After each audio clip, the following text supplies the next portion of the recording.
All right, and I think we are live. So welcome everyone to Harp and Guitar, People and Music. Thank you very much for joining us here today. I think we are live. There's the sound check. Sounds like we're coming in okay. So yours truly, first name Whiskey, last name Stills, no relation to Stephen Stills. Thank you for joining us here today. And of course, my partner in crime, as always, my good friend Monk Music, no relation to Roxy Music, because he's a much better guitar player. Howdy, Monk. How you doing? I'm in good form, but I'm getting a ton of bounce back, so I'm going to have to drop out for a second. Okay. I'll be back in a minute. Sorry, it's really gone. A lot of echo or something? Just a second. Just a second. Hello, can you hear me okay? Yes, I hear you loud and clear. Right, I'm so sorry about that, folks. I don't know what the heck happened there. It went very, very strange. So I hope you can hear me okay. Oh, glitches galore, you know. Yeah, I ended up listening to about 4 voices. Yeah, so just click on the link again so I can get the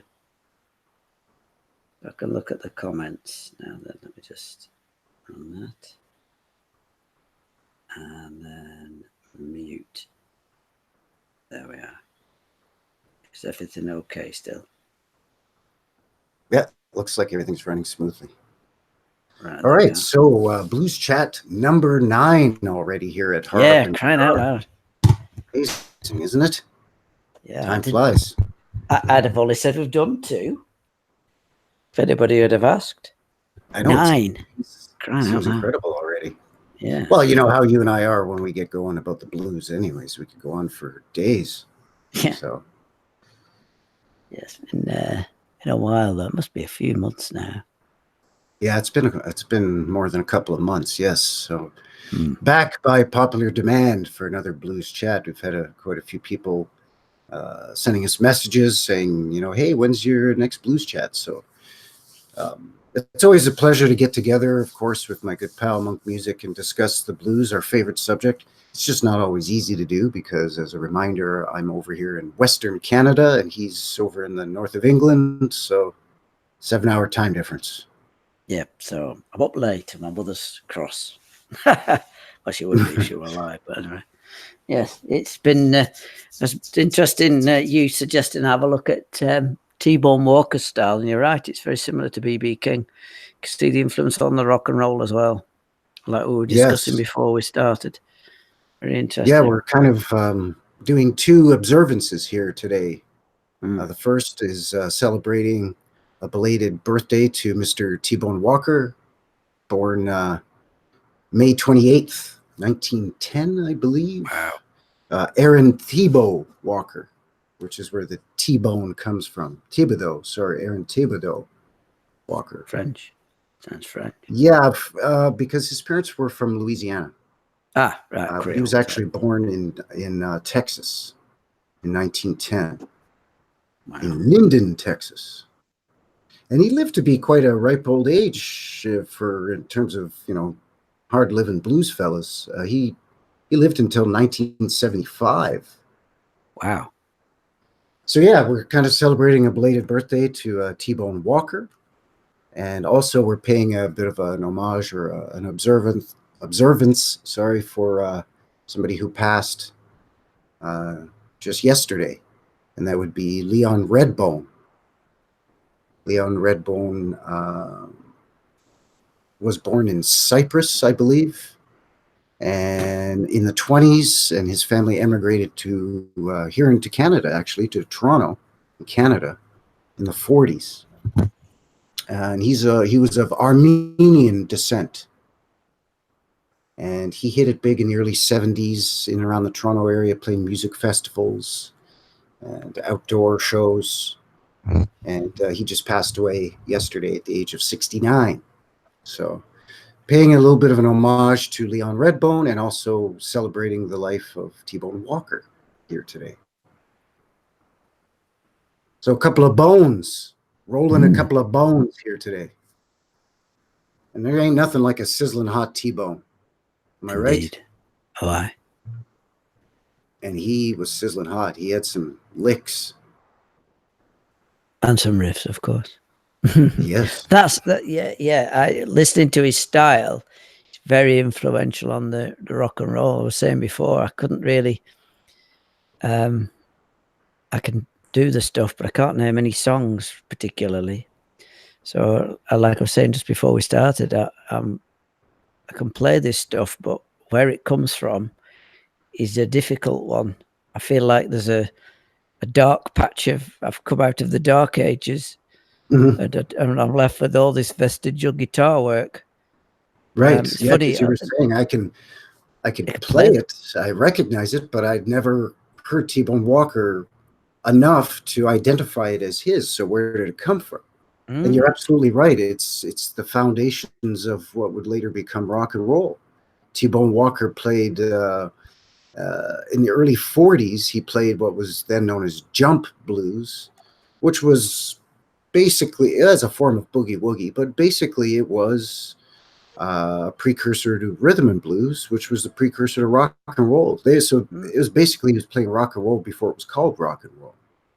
Well, And that's where a lot of those chord structures and where a lot of that sound comes from.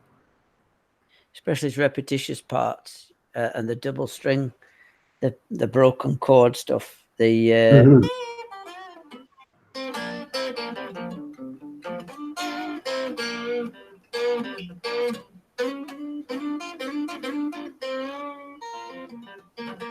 Got to take the crush out of it. You've got the.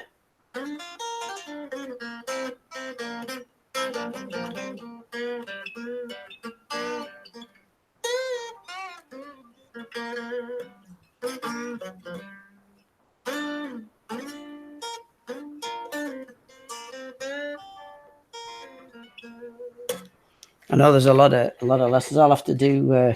I must get on and do some more videos. I've been lax there, but there's been all sorts going on, as you know. So Yeah. no Well, excuse hey, really, but yeah. But yeah, that's exactly it. That style that he had, and you can hear his influences, and then you can also hear how he influenced others. Like when I hear T-Bone Walker's playing, I hear the influences of the Blind Lemon Jeffersons and the Lonnie Johnsons. Blind Lemon was another Texas bluesman who was a guitar player, and Lonnie Johnson was another Louisiana bluesman. And you can still, even though T-Bone wasn't from Louisiana, he was born in Texas, but like I said, his parents were from Louisiana. So you can hear a little bit of that influence in his playing, even though it's pretty much accepted as being, the Texas blues style, right? Yeah, and for what I can see, the thickness of strings started to. Sorry, the thickness of strings started to reduce by the looks of it, which increased the bending. Of an idea that because he did a lot of bending. Yeah, because you've also coming away from the jazz. Jazz is that sound you would very rarely get from a jazz player because they used to use flat wound strings. So for speed, they were very flat. The strings. There you have it. Yeah. You also had ground wound, which is a normal round wound string. I've only ever played round wound. Getting flat wound strings very expensive.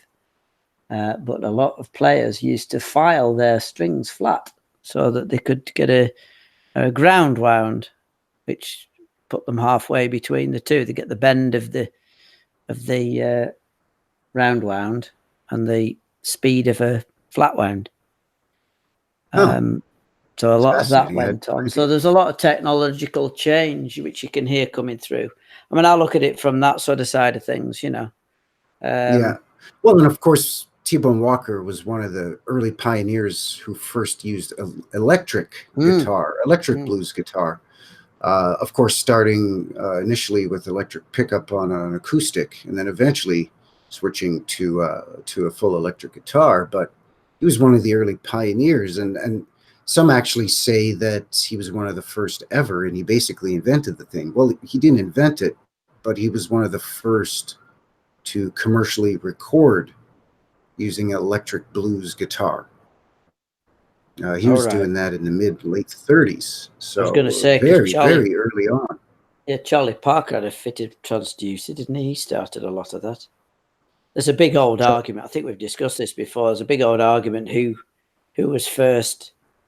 It's a bit of a Charlie Christian or T-Bone. Did I say Parker? I yeah, meant Charlie Christian. Pardon me. Yeah, I know who you meant. That's okay. I do that all the time. Sorry, but yeah, I mean and a lot of them are right around that same time period. Late 20s, early 30s. And you can hear. To me, T-Bone is again one of those bridge guys. He bridges the sort of combination of Louisiana and Texas early blues, and he bridges that to the sort of the modern, sort of jazzier West Coast sound that later on would be adopted by tons of other bluesmen and even soul singers too, right? Like Ray Charles. And you wouldn't think that Ray Charles has much of a connection to T-Bone Walker, but just in terms of that West Coast bluesy feel. And then of course, like I said, T-Bone went on to influence all the early rock and roll guys too. I might well thought of in the rock genre. He must have influenced Slade, a lot of the pop stuff in the 70s. Must have, because that's where I cut my teeth early on with Slade. It was, that was the first real blues influenced record that blew my mind when I heard it. Yeah. Did they actually play it to you on YouTube? Called Don't Blame Me by the B-side of Merry Christmas, Everybody. The ugliest record you've ever heard, but I just loved it. It was just amazing. Blew my brains out. It was just great. And one of the solo in the middle of it is you said, "Oh, that's such and such." I remember. And just for your notes, folks, anybody listening, Whiskey's amazing at pinpointing where a riff was first used. And that includes all the ones I thought I'd come up with. I wouldn't go that far. I would. I appreciate the compliment. No, everything. Yes, I was using the B-side of such and such a track in 1937, but good try. Yeah. I mean, the T-Bone Walker stuff. Sorry, go ahead.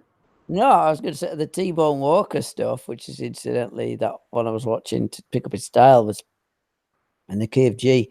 Very much something, a thing I've recommended people to do is to major on the middle four strings on the guitar, to just grab the guitar and hope for the best and hit two strings at once like this. So you've got it. I mean, normally you'd have this. Can you hear me okay? Normally you've got this. Yeah, I hear you. You've got this sort of thing.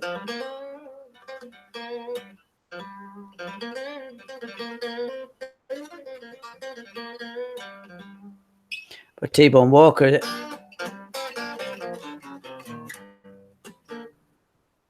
it does a lot of those descending. Well, they're all two string. So you got.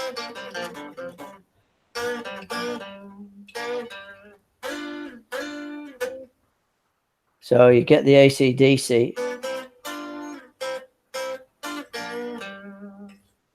And they also, there are a lot of repeated bends working down the scale. Hang on.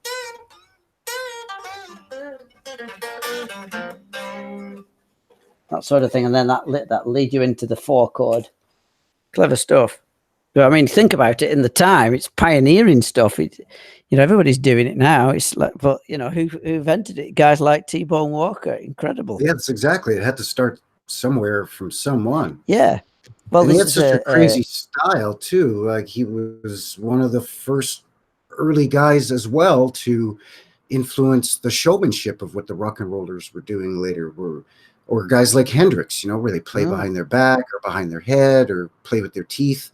I mean, T-Bone Walker was doing that stuff in the 30s and 40s. He was doing it in juke joints, and he was doing it in blues clubs and jazz clubs, and wowing the crowd with not only his absolutely accomplished and beautiful guitar playing, but the showmanship and the the whole sort of macho performance of the whole thing, right? Mm. Certainly was well done too. His timing was impeccable. And a Very, very classy guy, tight. smooth, beautiful voice as well. I mean, even if he didn't play guitar, he could have still been a very successful singer in the vein of, let's say, Nat King Cole or someone like that. Just, a wonderful voice. Mm. I mean, it's like a 1-2 punch with T-Bone Walker, the voice and that guitar. So Incredible. you could almost say BB King was an emulator. Well, emulated him, because the same could be said of BB King. Yeah, well, So BB where King was was he? definitely influenced by T-Bone and has said so himself, that guys like T-Bone Walker, Django Reinhardt, Charlie Christian, I mean, they drove BB crazy in a good way. That's a word that he used. These guys made me crazy, man, because he just loved the way they played, and he was just fascinated by their style of playing, right? Well, the So Django again, you can Reinhardt I've hear tried. the T-Bone through BB King and then down into Buddy Guy and so on and so on. So it's incredibly influential, And you were mentioning how a lot of times he plays his guitar. He's playing standing up, but he's holding his guitar flat, almost like he's learned to play from a seated position. It And that's looks like because it. he received a lot of his tutelage from Blind Lemon Jefferson in the late 1920s, early 1930s in Texas. Blind Lemon Jefferson, another very famous Texas bluesman. Whenever he would come to T-Bone's town, T-Bone would be he would guide him. He would guide him around. And in exchange, Blind Lemon taught him some chords and some licks and whatnot. And of course, Blind Lemon, being a blind guitar player, often played with the guitar on his lap.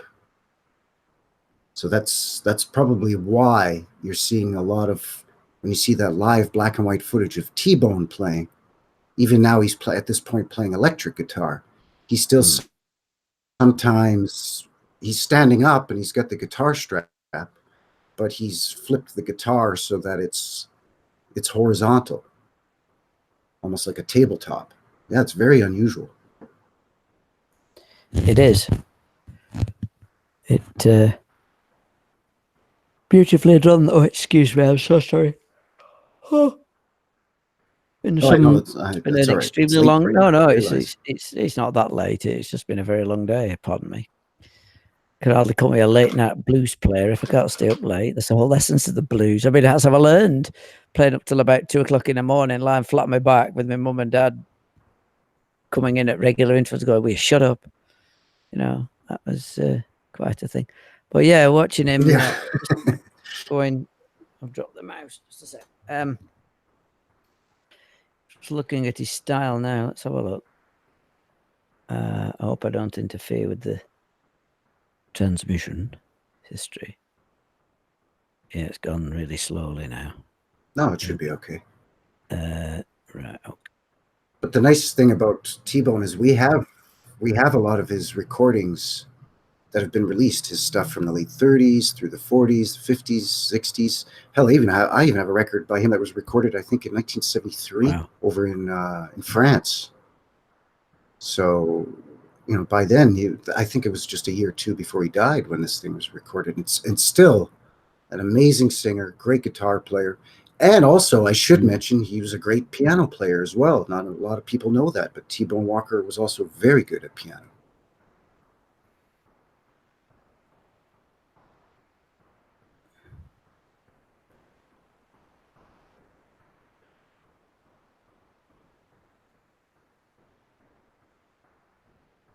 Yeah, it's also, I'm just listening to that song I was mentioning before.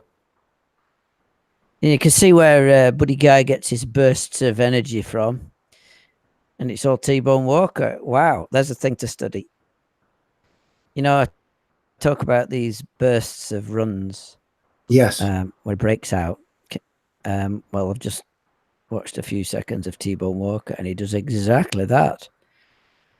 It's amazing to pick back under your guidance, so to speak, and watch these guys from way back when, and you think, God, there's me thinking I was something a bit new, a bit tasty, and then you look and you think, all right, what year was this? Well, it was new and tasty 19 when you heard it because those guys had taken it and kind of put their own slant on it, and yeah, kind of that's why it's that stuff is the sort of the building blocks of the foundation because a lot of guys did that, and not just the big bands that we've all heard of like Rolling Stones and Led Zeppelin and Johnny Winter.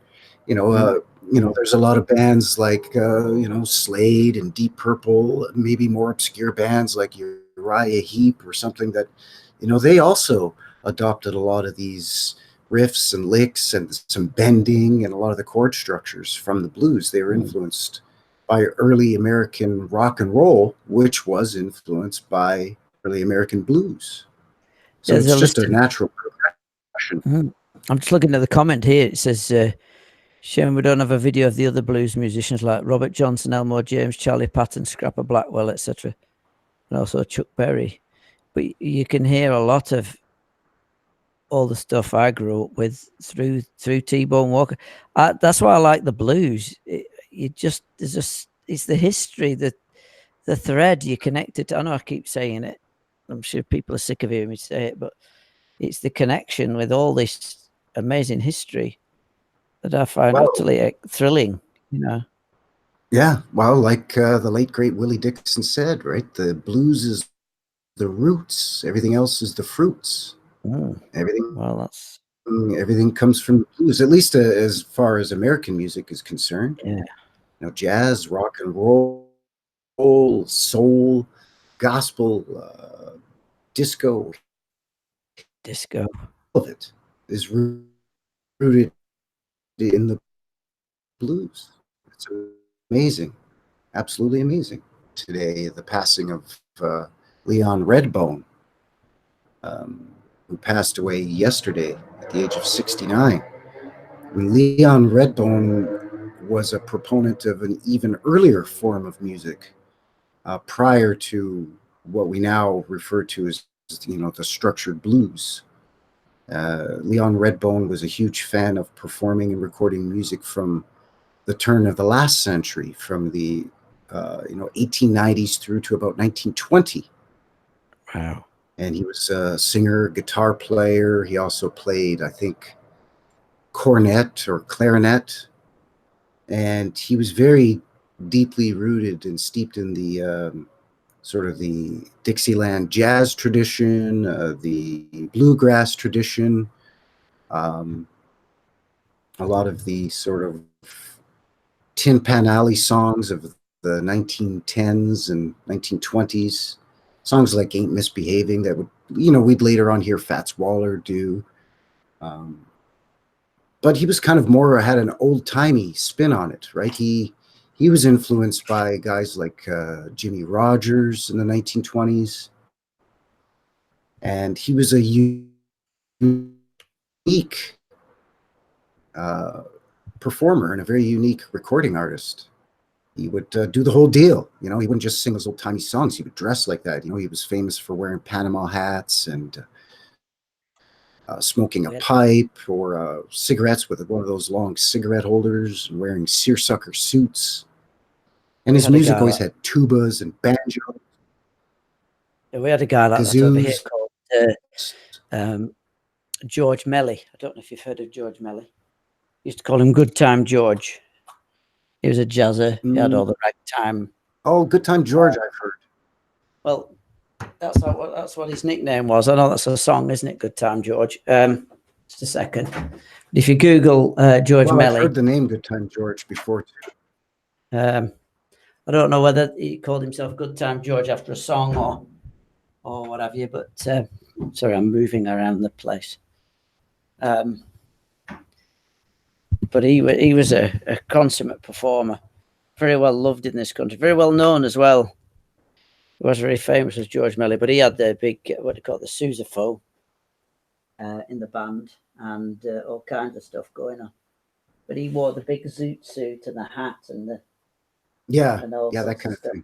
Quite jolly and sang the blues. Had a great voice, George Melly.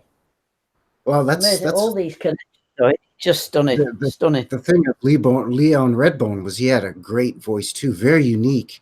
He kind of almost had a nasally voice, and he would sing in a very old timey style, where he would sing, "Hey, misbehaving, Yes. saving all my love for you," Well, if you do a like quick it just, belly, that's and basically. he'd have a jug band backing him up, and he was just terrific. And he made multiple appearances on Saturday Night Live as a musical guest. He was on the Johnny Carson show. He was on the Merv Griffin show. I think he was All on the right. Muppet Show or Sesame Street. I mean, he was huge in the 70s. And he kind of got his fame and notoriety, like I mentioned earlier, from doing folk music festivals and outdoor Right. music festivals of all kinds. But he got in with Bob Dylan, and that's when he really started getting a lot of notoriety in the early 70s.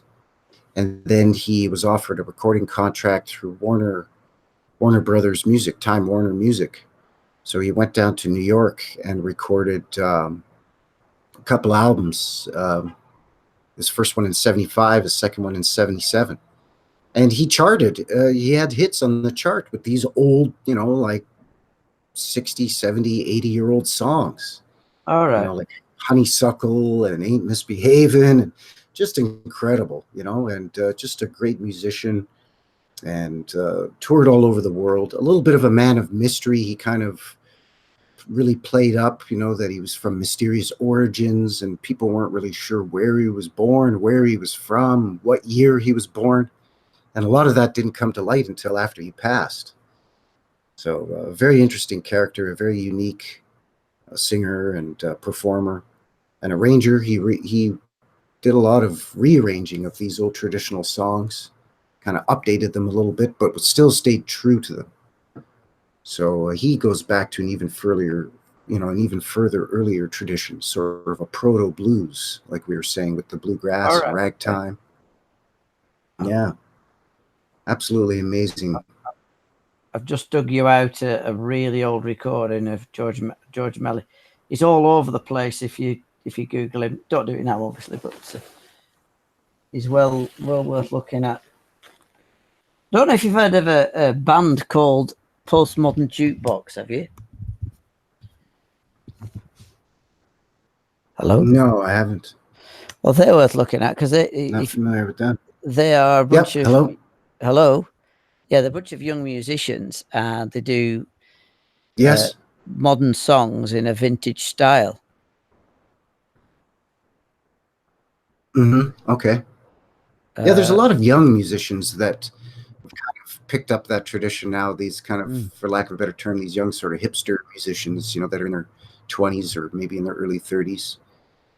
And that's kind of how I look at Leon Redbone. He's kind of like one of the first early hipster guys. He kind of started a whole trend on bringing Americans back in touch with their own musical art form that they had forgotten. Yeah. Oh, it's a shame you forget it because you've got all this such a rich heritage of it. I mean, we seem to have lost touch with our English folk music, which is sad because a lot of that has obviously transported over and has influenced blues. I remember you saying, and the Irish jigs and all that sort of Yes, stuff. especially Irish Jigs and jigs reels. and Yeah. reels and shanty songs. Absolutely, yeah. Yeah, mixed in with the African rhythms and the field hollers and the way he described how it developed all that into a melting pot of a fast developing industrious nation full of creativity, and just must have been a wild ride. It seems to have petered out. I mean, it still Absolutely. exists, but what a wild ride from Yeah. say 18 industrial time 1860s, middle of the Victorian times, up to say 1970 as a cutoff point, which is a bit ridiculous, but do you know what I mean, with all these amazing musicians, because obviously the overlap was immense. Sure, and guys like T-Bone Walker were Lot right there, almost at the very, very beginning. That's right. I And mean, then a lot guys of like these Leon lads. Redbone are paying tribute Yeah, man. to that time period. Yeah, absolutely. yeah, a lot of these lads would be sons and grandsons of slaves, and really have known how. Well, a lot of them did. Known how. Who was it? The sharecropper, BB King. Yeah, he was a farmer. Yeah, Mm. sharecropper and a farmer. So was John Lee Hooker. Mm. You know, Charlie Patton, Robert Johnson, but a lot of them didn't like working outdoors in that heat, doing manual labor. And who could blame them? So a lot of them to pass the time would, sing or play an instrument to themselves, so and to sort of relieve the tensions of the day or the work week. And once they practiced enough and got pretty good, they found they could earn extra money on a Saturday night, playing at a country juke joint for nickels and dimes, and maybe play a picnic on a Sunday after church for nickels and dimes. And pretty soon they got to be well known as a good singer or guitar picker or harmonica player. And more often than not, if they got to be real good, then they could do a test pressing to perhaps get a recording contract. Go up to Grafton, Wisconsin, and record, or up to New York State and record. Yeah, I remember you saying that John Lee Hooker would record one in the morning or early afternoon, and then go across town and record another one. Yeah, under a different name. Under a different name, yeah. Incredible. And then it was out on the radio the day after. Unbelievable. Yeah. You could walk into who was it? I think it was Marshall Chess, on a documentary about chess records in the 40s and 50s, was saying that you could, when they got into their new building at 2120 South Michigan Avenue in Chicago, where they had the recording studios, the printing plant, everything all in one building. So you could walk in there on a Thursday afternoon and record 2 songs, and by Saturday night they were out and in jukeboxes and maybe even on the radio. Amazing. I mean, that's how down pat they had the system. Yeah, I mean, that would all be. How the heck did they pull that off? I mean, okay, one to the radio station, and then that bit, maybe the increasing of the syndication across the US, because that was growing at the time as well. So so they felt lucky there, because obviously they'd be starved of records to play. There was a shortfall even. I would imagine. I mean, I absolutely don't know, but I imagine they were just at the right time. Wow. Well, actually, at a certain and point, that's pre-internet. Think of that. No MP3s. Yeah. No. I'll email you the recording, so you could get the exclusive. And just drive it across town. God, unbelievable. Well, yeah, and actually, there was a lot of during this time. There was actually a boom in recording, and blues was still quite popular even in the 1950s, just before rock and roll sort of gained a foothold. So record companies were scrambling to record all kinds of artists that would sing jump blues, rhythm and blues, rockabilly stuff. A lot of times they would go out even in such desperation and do field recordings. They would go out to the artist and record him out there in his own home, as opposed to wasting time bringing him up to New York to record him. They could get the music out a lot more quickly that way. And feeding, so a lot of these systems got really streamlined quite quickly. Yeah, you've got a bit of a technical problem there. What's that? But yeah, I mean, imagine they must have been thinking. Hello, right? We've got all these people with all this music. Yeah, I'm there. They must have had right. It must have been a feeding frenzy. Can you hear me? Okay. Yeah, I hear you. Do you hear me okay now? Yeah, I can hear you fine. You just went a bit plinky plonky for a second. It must have been a heck of a feeding frenzy, charging out into the countryside to think, right, well, we've got to record this guy, and then we need this guy and this guy and this guy. Incredible. Sure, yeah. Sort of like the .com. Well, and it was just after it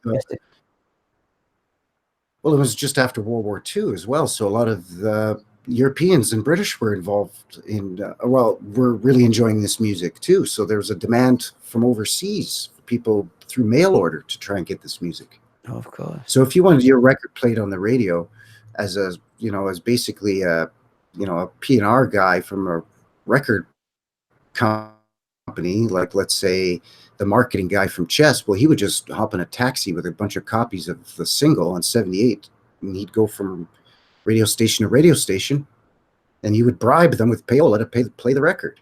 Give them a bottle of scotch or tickets to a baseball game or cash. So yeah, it was very competitive. Deals on wheels. Of course, once it's played once, if it gets a hook in, it's like winning the lottery, Yep. again. Yeah, that's all it would take sometimes, Wow. That's why Muddy Waters and Leonard Chess had such a great relationship. It was a business relationship, but it was also a friendship. And each one understood that they were both vital to the success of the business. If it wasn't for Muddy, there'd be no Chess. But if there was no Leonard Chess, there'd be maybe no Muddy Waters either. At least not to the extent and the fame that Muddy ended up, gaining. So, it was a very mutually beneficial. And they both knew that, and they had respect for one another. So yeah, that helped to propel the music, and that gave birth to rock and roll. So it's absolutely astounding how you can take the music of the 1920s, like Leon Redbone would sing, and you take it through the 30s and 40s to T-Bone Walker, and then through the 50s and 60s to B.B. King, and then through the 70s with Buddy Guy, and then to now it's everywhere. And it's hard to listen to any form of rock and roll without hearing a little taste of T-Bone or Charlie Christian or Blind Lemon. And of course, Buddy Guy. Oh yeah, well, Buddy Guy's a whole different story. He's the bridge from blues to rock and roll, much like Muddy Waters was the bridge from acoustic to electric blues. He's a very pivotal figure, in my opinion. Yeah, I'll say. Oh, have you played that Guitar Masters? But that's a different discussion. Pardon? Oh, incredible. Very good. By the way, Garbage Man Blues is, in fact, Philip Guy, not Buddy Guy. Yeah, I remember saying that, finding that. It's his brother, isn't it? Yes. And they play very similarly, although Philip is not quite as good as Buddy, and he basically, for lack of a better term, kind of copies or emulates very closely a lot of Buddy's basic playing. But he's not nearly as talented with those flourishes and those flashing style of playing. And his voice also sounds very similar to Buddy, especially in the 70s, in the 60s and 70s. They sounded very much alike. Whereas as Buddy progressed in age, his voice changed a little bit. Because I think that's 82, isn't it, that album? 82. Yeah, the performances are all from the 70s. Oh, right, are they? Is that the one that's on the internet, the Garbage Man Blues? Garbage Man Blues, that's right. Yeah. Because, like I said, that's my entry drug. Unbelievable. Wow. Oh, yeah, it's a great track. Yeah, there's who's the Hound Dog Taylor? Is that one? Yeah, it's got Hound Dog Taylor. Hound Dog Taylor, Phil Guy, Buddy Guy, Left-Handed Frank. Yeah, it's got Left-Handed Frank. Trying to think, guy with the woolly hat. I think that might be Phil Guy. I can't think of any more. But I can remember a couple of years ago saying to you, well, it's a yellow and black album. I can remember it clearly. It's all yellow and black. Exactly what it is. Yeah. And it's quite striking with the dots and everything. And when I found it and it was on a live stream, I still haven't ordered it, by the way, because I'm Brassic lint. But I will. I shall have that in my possession. Yeah. You're going to order the CD, though, aren't you? No. I'm going to get the LP. I don't even have anything to play it on, but what I'll do, I'll order the LP and then get you to record it and send it to me if you wouldn't mind. If you can do it on MP3. I can record the LP I have right now and send you the file too. Yeah, but don't do it because I don't want to rip anybody off. I'll buy I'll get it ordered, and then when I get it again. But I should have it in the loft, I didn't get rid of it. I've no idea where it's gone at all. I ripped the loft apart. I mean, I can't imagine I've lost it. I can't believe it. But that just must have been absorbed through the skin. I've just played it to death. I'm amazed it wasn't just a wafer thin sheet of plastic by the end, because Yeah, no kidding, right? I played that so. The grooves are worn so thin they just almost go right through the Yeah, you record. Yeah, see through it. Just unreal amount of play that got on an old, what's called a Dan set. Believe it? Would you believe? DANSETTE. Dan set. They were quite de rigueur in the 50s, 60s, and 70s. And I remember it's a blue Dan set that we found. Oh, excuse me. That we found when we moved into the house. And God, I remember putting that record on. Got some hammer. Unreal. And then on a Saturday afternoon, I'd go with my friend. Sorry? I said it's a terrific album. I appreciate you finding the link for it and sending me the link, because I think it was a week later. It took a while to get here because it was coming from Britain. But all right, because the other one I can find, that must have been the one I've tried to order, because, wow, I bet it is, because the only other one I could find was in Holland. see, there you go. Serious rare record, that. So I'll have to get one. Yeah. Decided. Boom. Been remiss. That's a few months ago now. Yeah, it was on a live stream. So go on. I think we should wind this thing down here. Yeah, I'm flaking out a bit, I'm afraid. Friend. Yes. Well, I appreciate the fact that it's late there. So, coming on midnight. So, yeah. Plus, I'm up quite early tomorrow. I've got a job of helping to do. A private version of my usual job. So, yeah. Yeah. All right. Well, let's wind this thing down here, and I just want to thank everybody once again for coming by Harp and Guitar, People and Music, and for joining us here for another Blues Chat number 9, where we were talking about a Redbone and a T-Bone, paying tribute to the passing yesterday of the late, great Leon Redbone, and of course celebrating the belated birthday of T-Bone Walker from May 28th. So thank you very much, everyone, for joining us. And if you haven't already, please like and share and subscribe, and let us know if you have any thoughts in the comments below. And of course, I can't do it, and I never could do it without my partner in crime and my dear friend Monk Music. So thank you once again for coming by and helping me out here, Monk. Any final thoughts? Any last words? Well, not really, just that. Final thoughts for today. Yeah, last words couldn't speak properly done. Just keep listening to the blues, folks, because it's just great. I know I say it all the time, but it is, and it's part of history. It's. I can't describe how much it has contributed to my life. It's extremely important.